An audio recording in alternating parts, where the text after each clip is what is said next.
Capítulo 10. E o mal surgiu assim.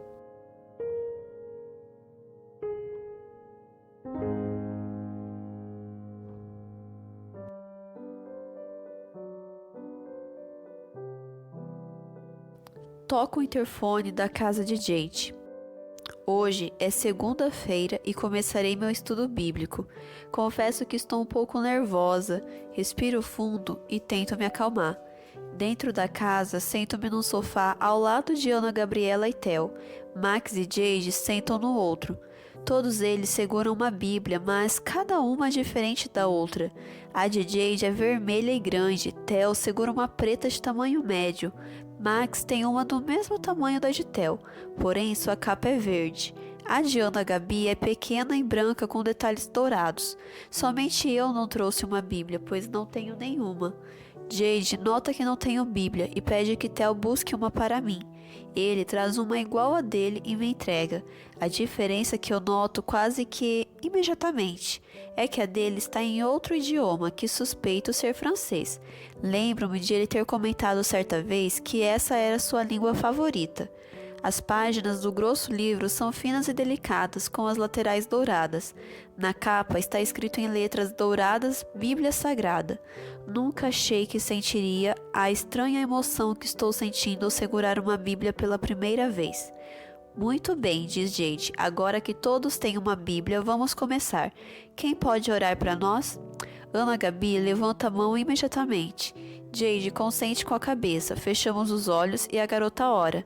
Pai querido, hoje estamos começando a ensinar a Violeta um pouco mais sobre ti e teu amor, mas antes de iniciarmos queremos pedir tua sabedoria, para que possamos fazer isso da maneira correta e que Violeta consiga entender. Queremos pedir que teu Espírito Santo esteja presente nos auxiliando. Amém. Ok, por onde os bonitos querem começar? Diz Jade, olhando para Ana, Theo e Max. Eu estou aqui só para dar uma força, caso vocês coloquem fogo na casa ou algo assim. Não vou ensinar praticamente nada a Vi, vocês é que vão. Do começo, óbvio, diz Max. Qual começo? Jade pergunta novamente. Há mais de uma opção para o que você chama de começo. O começo, de antes de a Terra existir. Que tal? Sugere Ana. É um bom começo. Theo, é com você, fala Max. Theo encara o amigo. Isso é só porque eu não falei nada até agora, não é? Não, é porque gostamos quando você conta essa história. Max ri de um jeito brincalhão. Theo abre um sorriso e vira-se para mim. Ele diz: quer ouvir a história mais antiga e reveladora que nós seres humanos conhecemos, Violeta? Faço sim com a cabeça, curiosa, e Ana Gabriela aponta com o braço esticado para Theo. Viu?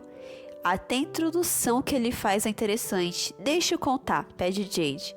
Antes que nosso mundo existisse, antes que o universo existisse, Deus já existia, pois ele é eterno, começa Theo. Ou seja, diz Ana Gabi, Deus sempre existiu, existe e nunca deixará de existir. Exatamente, Theo continua.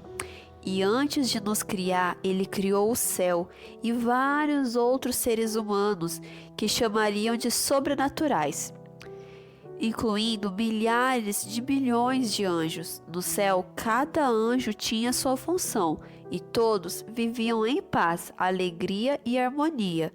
Imagine um lugar sem sofrimento, dor, corrupção ou qualquer coisa que seja ruim. Tudo estava na mais perfeita ordem, até que algo terrível aconteceu. Projeto Sunlight volta à minha mente. Lembro-me de ter lido algo sobre os anjos, o céu e coisas assim. Eram partes que prendiam a minha atenção de maneira impressionante, se bem que o livro todo fez isso comigo até o fim da história. Não tem como não prestar atenção na narrativa de Theo ou deixar as palavras pronunciadas por ele passarem despercebidas. Praticamente não pisco diante da história. Havia um anjo, o maior deles, chamado Lúcifer, que significa portador da luz. Alguns dizem que ele era o regente do coro celestial. Ele era o anjo mais belo e respeitado. Tinha tudo de que precisava e ocupava o cargo mais alto entre os anjos do céu. O que mais podia querer? Acho que nada. Porém, certa vez, Lúcifer passou a se perguntar por que todos os anjos e seres viventes prestavam culto a Deus, inclusive ele. Lúcifer começou a se comparar a Deus e quis ser igual a ele. Esse anjo começou a sentir inveja e ódio do próprio Criador. Que terrível! Como alguém pode sentir raiva de quem o criou? Theo sorri e continua a história. Deus sabia exatamente o que esse anjo sentia e pensava, até mais que o próprio Lúcifer, pois Deus é onisciente. O que é isso? Pergunto. Significa que ele sabe de todas as coisas, até das que não aconteceram ainda, diz Ana Gabi. Conhece cada um de nós melhor que nós mesmos ou que qualquer outro. Ah, entendi. Pode continuar, Theo. Deus chamou Lúcifer e conversou com ele. Tentou convencê-lo de que o caminho que ele estava tomando não era certo e só iria levá-lo à própria destruição. Mas ele não escutou e começou a espalhar muitas mentiras a respeito de Deus por todo o céu. Infelizmente, 1/3 dos anjos acreditou nele, em suas mentiras. 1/3? Mas são muitos e muitos anjos. Deus sabia que não podia deixar Lúcifer e seus seguidores no céu para continuarem a espalhar mentiras a seu respeito. Por isso, expulsou todos de lá, retirou a glória do anjo rebelde de seus seguidores. Depois disso, Lúcifer passou a ser conhecido como Satanás, que significa inimigo. O anjo que um dia tinha sido o mais importante do céu, que era portador de luz, tornou-se o anjo mais desprezado por aqueles que continuaram a servir a Deus. Se revoltou e virou um inimigo. Os anjos ficaram muito tristes por isso ter acontecido, pois antes respeitavam Lúcifer e gostavam dele. Como alguém que tinha tudo o que precisava para ser feliz se rebela desse jeito contra o ser superior, o mais poderoso que existe, a ponto de ser chamado de inimigo? Muito tempo depois disso, Deus criou a Terra e os seres humanos, mas essa é uma história para depois, diz Theo. E foi aqui neste planeta que Satanás e seus seguidores vieram estabelecer seu domínio. A Terra é o único planeta que caiu em pecado que abriga os inimigos, e eles estão aqui até hoje criando armadilhas para todos nós. Querem que pensemos como eles, que podemos ser maiores que Deus, mais poderosos que Ele. Ele balança a cabeça negativamente, mas não podemos, ninguém pode nem poderá. Deus é, foi e sempre será o ser mais poderoso e justo que há em todo o universo. Alguma dúvida? Pergunta Max. Nego com o movimento de cabeça.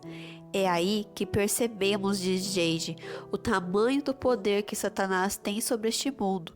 A glória, a beleza e os poderes dele e dos outros anjos que acreditaram em suas mentiras foram retirados, mas não o conhecimento nem a sabedoria que tinham. Satanás era o anjo mais inteligente que havia no céu, o mais importante, mais respeitado. Não se esqueça, ele era o regente do coro celestial, lembra na Gabi. Exatamente, ele sabe da maioria das fraquezas da raça humana, pois foi ele quem fez os primeiros humanos caírem em pecado muitos anos atrás. Se ele sabe o que fazer para enganar 1/3 dos anjos do céu, que estão extremamente sábios, quantos humanos ele pode levar para o seu lado? Jade faz uma pausa para que possamos absorver suas palavras. Ela não se dirige somente a mim, mas também a todos os outros que estão presentes. Sinto que eles já sabem dessas coisas, mas não hesitam em prestar atenção e ouvi-las novamente, como que para reforçar o conteúdo. Satanás é conhecedor da música, diz ela. Ele é mestre em fazer as pessoas se afastarem de Deus por meio dela.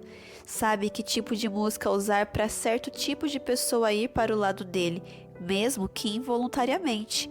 Isso é muito grave, por isso devemos ter muito cuidado com as músicas que ouvimos. Para falar a verdade, com tudo que fazemos, acreditamos e até mesmo pensamos. Não que ele seja capaz de ler a mente, mas com o tempo os pensamentos se tornam ações, que viram hábitos, que formam o caráter, que demonstrará se você segue a Jesus ou não. Outra pausa. Seu olhar é sério e preocupado ao mesmo tempo. É importante lembrar, diz Max, que tudo aquilo que não é inspirado por Deus vem de Satanás. Não existe meio termo, conclui Theo. Nunca existiu nem existirá. Servimos a Deus ou a Satanás. Não sei vocês, mas eu sirvo a Deus, exclama Ana Gabi, erguendo as mãos acima da cabeça. Todos dão risada, mas a minha se parece mais com a risada da Violeta de 3 anos atrás do que a da Violeta atual. Fraca, seca e rápida. Percebo que várias das músicas que ouço, mesmo verificando a tradução, não são de Deus. Não só as músicas, mas também minhas ações, crenças e pensamentos. Imagens e lembranças vêm à minha mente neste momento. Lembranças de Elarai me convidando discretamente, como ela sempre fazia, para acompanhá-la a algum evento cristão ou simplesmente para ir à igreja ou ao clube de desbravadores com ela. Elai me contando histórias da Bíblia, chamando minha atenção quando fazia algo errado, ensinando-me a tocar músicas que glorificam a Deus, tentando secretamente convencer-me de que o caminho que escolhi é errado, e nunca dei ouvidos a ela. Não ouvi seus conselhos, advertências, alertas. Como fui estúpida em achar que estava neste meio termo inexistente. Lágrimas se acumulam em meus olhos, mas, novamente, me recuso a permitir que caiam. Mesmo assim, algumas delas escapam. Sinto Theo colocar a mão em meu ombro e olho para ele. Ele estampa um reconfortante sorriso, daqueles que nos fazem sentir amada e segura. Ainda dá tempo de mudar. Ele diz delicadamente, dando-me esperanças. Quero mudar, quero muito. Muito mesmo, mas não sei como e não consigo fazer isso sozinha, disso tenho certeza. Sem apoio, fracassaria rapidamente. Seria como se estivesse tentando escalar uma montanha sem equipamento de segurança. Como se tivesse lido meus pensamentos, Max diz: "Você não precisa fazer isso sozinha, Vi." Diz Ana Gabi, vamos estar com você para ajudar no que precisar, seja lá o que for. Sempre, completa Theo, pode confiar. E você sempre terá uma ajuda extra. Jade dá uma piscadinha com os olhos marejados. E se todos nós falharmos, Deus nunca falha e Ele vai ajudar você até com o impossível, se necessário. Ele nunca vai deixar você, pode ter certeza. Ele nunca abandona seus filhos. Fungo e limpo as lágrimas antes de perguntar com voz embargada: "Então vocês me ajudam?" Meus 3 amigos abrem grandes e carinhosos sorrisos e me abraçam. Sinto-me reconfortada e com esperanças de mudar a vida para melhor. Ouço Ana Gabi dizer sem se afastar, assim como os outros: "Que pergunta é essa?" A resposta é óbvia. Todos rimos um pouco. Jade se levanta de seu lugar e diz: "Ei, não me deixem fora disso." Ela se junta ao nosso abraço coletivo. Dou um sorriso, talvez o maior e mais verdadeiro que já tenha dado em toda a vida. Com eles e Deus ao meu lado, sei que conseguirei seguir o caminho certo desta vez. Pela primeira vez, sinto que Ele se importa comigo. Sinto que Deus se preocupa com Violeta Oliveira.